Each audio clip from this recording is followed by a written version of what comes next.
નમસ્તે મિત્રો, આપનું સ્વાગત છે યુટ્યુબ ચેનલ ગ્લીમ ઓફ ગોડમાં. આપણે શ્રીમદ ભાગવતના 10મા સ્કંદમાં આગળ વધી રહ્યા છે. છેલ્લે આપણે જોયું હતું દ્વિવિધ સંહાર. આજે આપણે જોઈશું કૌરવો પર બલરામનો કોપ. શ્રી સુખદેવજી બોલ્યા, પરીક્ષિત, હસ્તિનાપુરમાં દુર્યોધનની પુત્રી લક્ષ્મણાનો સ્વયંવર યોજાયો. આ સ્વયંવરમાં ભાગ લેવા માટે શ્રી કૃષ્ણનો જામવતીથી ઉત્પન્ન થયેલ પુત્ર સાંબ પણ પધાર્યો. સાંબે લક્ષ્મણાનું અપહરણ કર્યું અને એને રથમાં બેસાડી દ્વારિકા તરફ ચાલી નીકળ્યો. આથી ક્રોધે ભરાયેલા કૌરવોએ એની ઉપર એક સાથે આક્રમણ કરી એને બંદી બનાવી લીધો. આ વાત નારદે કૃષ્ણને જણાવી.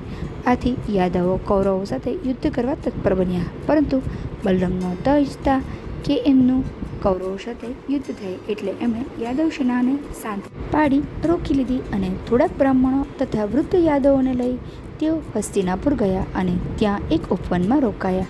ત્યાં એ વિદુર અને ધૃતરાષ્ટ્રને મળ્યા. એમના આવવાના સમાચાર સાંભળી કૌરવોએ પ્રસન્નતા વ્યક્ત કરી અને એમને અનેક ભેટ સોગાદો આપી તેમનું સ્વાગત કર્યું. બલરામે કૌરવોને કહ્યું, યાદવોના રાજા ઉગ્રસેને તમને કહેવડાવ્યું છે કે એક બાળક ઉપર આટલા બધા યોદ્ધાઓએ એકી સાથે આક્રમણ કરી અધર્મ કર્યો છે. છતાં અમે ઈચ્છીએ છીએ કે આપણો પ્રેમ પૂર્વવત જળવાઈ રહે, તે માટે તમે સામને એની નવવધુ સાથે અમને સોંપી મિત્રતાનો પરિચય આપો. યુદ્ધ હંમેશા વિનાશ જ નોતરે છે. બલરામજીના આ શબ્દો સાંભળી કૌરવો ક્રોધિત બની ગયા અને કહેવા લાગ્યા, સમયની વાત છે. પગનું જૂતું માથાનો મુકુટ બનવા માંગે છે. અમારી કૃપાથી તમને રાજચિહ્ન મળ્યા છે, રાજ મળ્યું છે અને હવે એ આપણા ઉપર જ હુકમ ચલાવે છે. આ તો દૂધ પાઈને સાપ ઉછર્યા જેવી વાત થઈ. હવે એમની પાસેથી રાજપાટ છીનવી લેવા જોઈએ. આટલું કહી કૌરવો જતા રહ્યા. કૌરવોના આવા દુર્વ્યવહારથી બલરામને ક્રોધની કોઈ સીમા રહી નહીં. એ પોતાનું હળ લઈ ઊભા થઈ ગયા અને ગંગા કિનારે પહોંચ્યા અને હળની અણીથી હસ્તિનાપુરને ઉખાડી એને ગંગામાં ડૂબાડવા માટે ખેંચવા લાગ્યા. બલરામજીના હળના પ્રહારોથી હસ્તિનાપુર પાણીમાં ઊભેલી નાવને ડગમગે તેમ ધ્રુજવા લાગ્યું.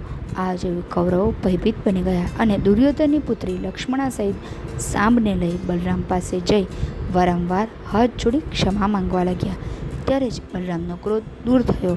એમણે હસ્તિનાપુરને હેમકેમ પાછું મૂકી દીધું. આ સમયે હસ્તિનાપુરના બધા નિવાસી એમના ગુણગાન ગાવા લાગ્યા.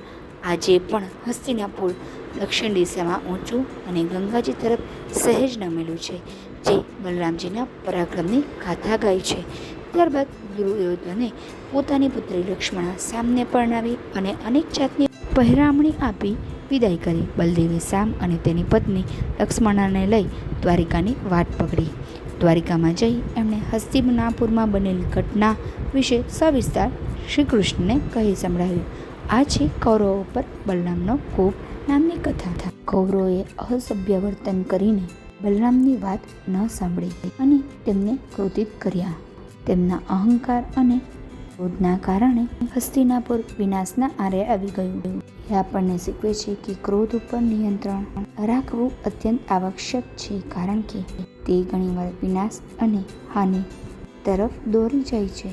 જ્યારે કૌરવોને પોતાના ભૂલનો અહેસાસ થયો ત્યારે તેઓ બલરામની ક્ષમા માંગે છે. નમ્રતાપૂર્વક હસ્તિનાપુરને બચાવવા માટે માફી માંગે છે. ત્યારે જ બલરામનો ક્રોધ શાંત થયો અને હસ્તિનાપુર સુરક્ષિત રહ્યું. જે આપણે બતાવે છે કે માફી માંગવી એ કમજોરીની નિશાની નથી, પરંતુ નમ્રતા અને ડહાપણની નિશાની છે, જે ઘણી ગંભીર સમસ્યાઓનો ઉકેલ લાવી શકે છે.